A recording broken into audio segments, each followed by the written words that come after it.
Hi, Joanne. Hi, Pino. How are you? Hi, I'm doing well. Yourself? Wonderful. Thank Awesome, you. awesome. Happy Friday. It's the weekend. Yes. Oh my God. I was just in downtown Toronto this morning and I'm Yeah, feeling the Christmas holiday spirit is yeah. ramping up. Did you see all the Swifties down there? No, we were probably all sleeping. Yeah, she's got six shows. I can't believe she's got six shows in Toronto. I can't believe it. Okay, Joanna. Listen, we were chatting yesterday and we were talking about how it is critical to strategize your job search. And we were talking yesterday about that. So I want to share some of those thoughts and some of those opinions on today's call. But before we get into that, Joanne, tell us a little bit. The stage is yours. Tell us a little bit about who you are and what you do.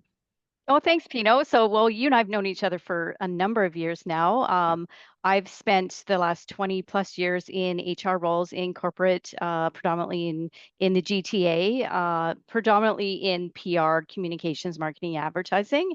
And during that time, I've spent a lot of time with recruitment and building out recruitment functions, implementing ATS systems. And now, what I'm doing today is I am a career strategist for job seekers in those spaces. Right. I found that during my career, helping people land jobs is what my greatest satisfaction throughout my Okay. career. And so now I recognize that so many people are wanting help, Yeah. and I've got all this experience and knowledge in my head, so I'm sharing it out with job seekers today. Perfect. Perfect. And so we talked yesterday. I think the market right now is flooded right now. They're just Yes. the market is just flooded with so many job seekers now. They're really struggling to find a job right now. They just can't find the job they're looking for. There's more people than there are jobs right now, right? So Yeah. it's definitely an employer's market right now. Let's talk about strategy. You talked about that yesterday. Chatting yesterday about that and how important it is to strategize your job search. Tell us a little bit about that. What do you mean by that? Yeah, so why even have a job search strategy? That's let's address that first. I think the Yeah. purpose of having a strategy is to help you stand out in a crowded market and also help you avoid burnout, and allowing you to improve your accuracy and effectiveness during your job search. Okay. Looking for a job can be a full-time job. Yeah. And so if you are working and looking for a full-time job, you're doing Yeah. double duty. So Yeah. it's super important just get dialed into your zone of genius and your wish list and boundaries. How long of a commute can you manage if they require you to be in the office? These are all things you need to consider before applying for a position. Totally agree. Would you recommend having like a wish list of like must-haves? Yes, Okay. absolutely. And Okay. I was always living in the West End, and for Yeah. me, going into Toronto, my geographical boundary was Yonge Street. Yeah. Beyond that, that commute got pretty Yeah. challenging, Way too even if it much. were a couple of days a week, right? That's so Okay. so knowing your geographical area, if Yeah. companies aren't allowing for fully remote, Yeah. that's important. Yeah. That's super important to consider. I agree. So Um, what I think happening, Joanna, and I'm seeing it as well too, job seekers are now frustrated. They're spraying and praying their resume to all these open jobs, hoping and praying that a potential employer reaches out to them. And I don't think that's an effective job searching strategy whatsoever. I place job ads on LinkedIn and I get over and underqualified candidates, and my inbox is flooded with just yeah. 200 to 300 resumes. I speak to hiring managers; their inbox is flooded right now, right? Yes. And could you imagine being a hiring manager having to go through all those resumes, right? So it's Yes. it's frustrating. So you know, having a strategy is definitely going to set you apart and definitely help you get the job you're looking for instead of taking that spray and pray approach. Would you agree? Yes. Yes. And what prompted you and I having this conversation was you'd posted an article about rage Yeah, applying. yeah, And my recommendation is never apply based on your emotions in yeah, that moment. If you're in a job that is impacting your mental health, have a strategy to get out. But if you had a bad day with your boss or, that's, that's impulse applying, right? yeah, yeah, And it's not going to be effective for you. yeah. I totally agree. Totally agree. One strategy that I share with job seekers when I'm reaching out to them, I talk to them like create a list, open up an Excel list and create a list of maybe 20 companies that you want to work with, and companies or organizations that are aligned with your values, Yes. and say, okay, these are the 20 companies I really want to be part of, and understand. Okay, so that's first thing you want to or target companies you're looking for, and then understand the roles you're applying for, right? So if you're a coordinator, you can't be applying to an HR manager. You're not qualified for that role yet, right? So target companies, understand the roles you're looking for, and the other thing too is on that Excel list, create maybe a salary of like a pay band of what you're worth, or So another thing, people are asking for 70, 80,000 when they're really only worth 50,000 at this point in their career, Yes, right? that, the salary piece is um tricky in that, we're attached emotionally to a number, Yeah, and you have to be able to look at it objectively. What is the market saying this role is worth? yeah, And where do I fall within that band? yeah, Because we all think we're top performers. And I had this conversation with my partner the other day. He's in sales, yeah, and yeah, if he's applying for a job, he's the best one for it. And I said, yes, but you don't know the other candidates that are applying to compare. yeah, So, yeah, and kind of went off topic there a little bit, but you have to do the market research on the yeah, salary. yeah, Know what employers are paying, and yes, some employers will underpay. So you have to find that data. Glassdoor, I'm not even sure what other website, recruiting firms will publish yeah, salary bands. yeah, So there is a way of finding out that data, yeah. because you There's don't, salary survey, is salarysurvey.com, is that, or there's tons of data online, right, that you there can is, pick up online, or yes, even, reach out to a recruiter and ask them what is the typically paid band for this role, and they should be able to tell you, right? yes, yes, You know? Okay, so understanding salary is important. Applying for the right jobs is definitely important. Apply to jobs that closely match your background and skill set. yes. And I would say, I think the bar has been risen in that if you're less than 80% qualified, Yeah, because there's so many people applying, I yeah, think, I think you've got to be over that 80% qualified to do the job, yeah, to be able to get noticed by the recruiters. right. I totally agree. Joanne, I get flooded with so many candidates, right? So, like again, I post job ad flooded with so many resumes, and even if I post job ad. So, I always tell candidates that I'm partnering with, you have to do something different. You have to do something to stand out because we're getting so many resumes now. You have to Yes. get outside of your comfort zone. You have to think differently. You have to be creative with your job search now. It's just not enough of sitting at your desk getting your resume out endlessly to all these job postings. It's just not enough anymore. Yes. And isn't it a stat of 70% of the jobs are in the hidden market where, Yeah, and that's where networking is crucial. And so yeah, I recommend to my clients, spend 30, 40 minutes yeah, every day on LinkedIn yeah, of strategically messaging, commenting. yeah, And you may be limited if you don't have a premium account on LinkedIn, you yeah, likely limited to the number of messages you can send. And yeah. that's why you want to follow people that are active on the platform and comment on their posts, comment on other Yeah, people's comments, and getting yeah, into those conversations, because yeah, people will start to remember you.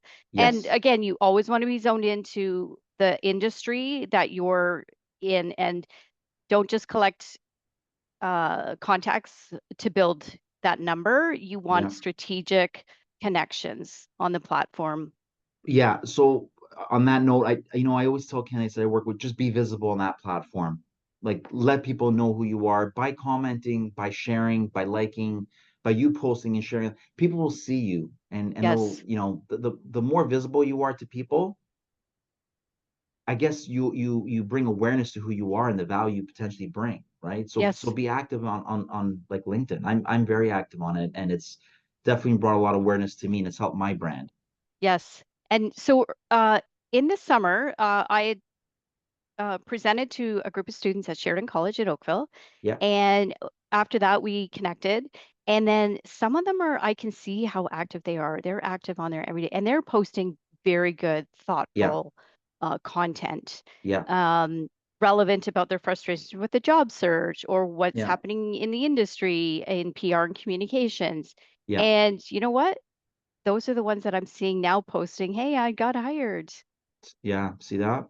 Yeah. Yep, they're visible. They're out there and putting themselves out there and showing their audience what they have to offer. Employers are starving for talent right now. They can't find it. I mean, they struggle with it as well too. So, uh, let them see who you are. Like, connect Mm. with them, be visible, write articles. I talked about being like create videos. If you feel comfortable enough to create videos, it's just another way of getting noticed. That's another thing Yes, that you can do too, right? yes, and Go ahead. that's how your audience will come to know, love, and trust you. Yes, you They definitely want, gain trust that way. yes, There's a candidate that I was working with. Quick story. There was a candidate I was working with. I think it was sometime last year. She kept posting stuff, articles and such. And I said, you got this presence. Why don't you start creating videos? She started creating videos, and as a result, she kept popping up on my feed. Uh, and that reminded me of her. And then when a position became available, I thought of her because she yeah, she kept popping up on that feed, and I kept seeing her and hearing her, right? So it reminded me of her. So techniques like that definitely play a part. They're beneficial. yes. And you can your passion for what you're talking about comes Yeah, out. It yeah, won't come out in font yeah. in what you're writing and printing, but when Mm-hmm. you're speaking to your Yep, audience, they yep. can feel that. 100%, 100%. Listen, create videos as long as you're not offending anyone, as long as Yeah. you're very careful with the words you choose, then create content. I think it's great. And we're addicted to these phones. We're always scrolling and such. So it's just the world we live in now. So Yes. Yeah. Oh, and I know of all people, it can be super intimidating to start putting yourself out there on video, yeah, and yeah, you are going to get people that comment with negative comments or positive comments. So you have yeah. to just ignore all the Ignore it. noise Yeah, and just be yourself and yeah. put yourself out there. Yeah, so there's going to always be critics. There's always going to Yes. be critics right, Yes. no matter what you do. So you tune them out, you push that negative noise away, and you don't focus on it, right? Yes. And There's always going to stay, be negativity. yep, and stay on your strategy of finding a job and Yes. avoiding burnout. Yes, 100%. What's another way we're talking about strategy today. Is there anything else, a job seeker, if they're watching this right now, what else can they to do to strategize to help them find a job? Yeah, a lot of us talk about the resume and your LinkedIn profile. Yes, you Yeah. do need to hone that in and Yeah. be able to demonstrate your achievements on both your Yeah. resume and in LinkedIn. And they Yeah. do need to be very similar. Yeah. They don't need to be twins, but they need to be similar. So, Yeah. if I'm recruiting for a client, I've got their CV here, and Yeah. then I look at their LinkedIn and they're not aligned, Yeah. it makes me question, Yeah. did ChatGPT make this resume? Yeah. Good point. And maybe it made it both. But Yeah. another point on that is in helping a client recently hire, sometimes we're seeing fantastic resumes, but then Yeah. it's not aligned with the person that we're Yeah. speaking to. So Correct. just because ChatGPT is available to make a resume, you Yes. really need to make sure it's authentic and Yeah. true to you as Yeah. the candidate. Very good point. I love it. I totally agree with that. One thing you said, LinkedIn resume has to be aligned, and make sure if you have a great resume, make sure that you can speak of that when you are in front of your audience, Yes. right? Yep. I also want to add to that as well too. Another thing that you can stand out is having metrics and analytics on your resume. Yes. I think that's another point that we don't talk enough about. Like I see countless HR resumes, enough HR, they're not doing enough of it. So if you're watching this right now, metrics, analytics, how you save the company money, how you made the company money, Yes. increased, anything like that. Employers, hiring managers love seeing that sort of stuff. Yes. I drove engagement by 20% year Yeah, over year. I yeah. love seeing percentages and KPIs in resumes. Yeah, I love it too. No, it. I don't see enough of it, but when I do see it, definitely stands out. It just jumps out of me. It screams at me on the page. Yes. So it's definitely good. So, and I'm not gonna keep you much longer, Joe. I know you have to go, but I know the job market is tough right now. I guess I do want to share. Just be patient as well too. You know, having a lot of patience right now is definitely going to be beneficial. Everyone's just pulling out their hair. They can't figure out what they're doing. I get endless calls of people saying to me, I can't find a job. What am I doing wrong? It's you're not doing in most cases, you're not doing anything wrong, Mhm. Yep. Yeah, right? and in most cases, I believe many candidates are over applying, which is going to lead them to burnout. So again, Yes. you really Yeah. need to be strategic in your search. Yeah, yeah. And networking, I say it's a combination of doing all these little things will get you across the finish line, right? So Yes. it's a combination of networking, having a great strategy, contacting companies that you really want to work with that are aligned with your values. Being active on LinkedIn. It's a combination of all these different things that again get you to the end goals, which is to find that great job. And also too, be open-minded, right? If it's not the job maybe that you typically want, you're not going to retire there, right? So Yes. get your foot in the door, get the ball rolling, gain some experience, and then it'll lead you to that next role or opportunity. Hmm. Yes. And similar, taking contract work. You Yeah, may be wanting permanent, yeah. but you and I both know no job is permanent.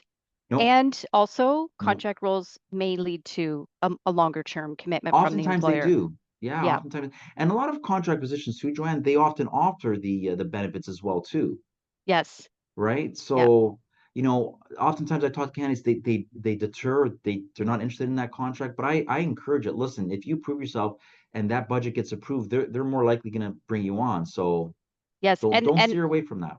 Yeah, and those benefits are not a high cost for the employer to add on. If it's a Yeah. longer term, if it's a 12-month contract, it would make sense Yeah. to ask for those benefits. Doesn't hurt to ask. Hmm. Never hurts to ask. Joanne, I'm gonna let you go. If anyone's watching this video right now and they want to connect with you, how do they do that? Oh, thanks, Pino. So I am predominantly on LinkedIn Yeah. every day, networking with my connections. Okay. And sometimes I'm on Instagram, Okay. joanne.sparrow.hr. Awesome. Now, what is your focus? Are you focusing on just do you help everyone just find work, or do you have a niche or a Yeah, so because my background is in PR, communications, marketing, and advertising, I okay. really want to zone in on those job seekers because Okay. I've been behind the doors with the hiring managers. I Okay. know, from an insider's perspective on what it Yeah. takes to get them landed. Okay. So PR and communications professionals, Okay. post grads to mid career looking to Okay. make a move, or enter the job market. Awesome. So anywhere, anything around focusing marketing in the marketing space. Yep. Yep. Awesome. Love it. So if anyone's watching this video right now, I encourage you to connect with Joanne. She's great. I've known her for years. She can definitely help you out. So Awesome, Pino. Thank you. awesome. This was great Joanne, yeah, thanks for your time. Have a great weekend. We'll stay in touch. for sure. Bye. All right. Take care.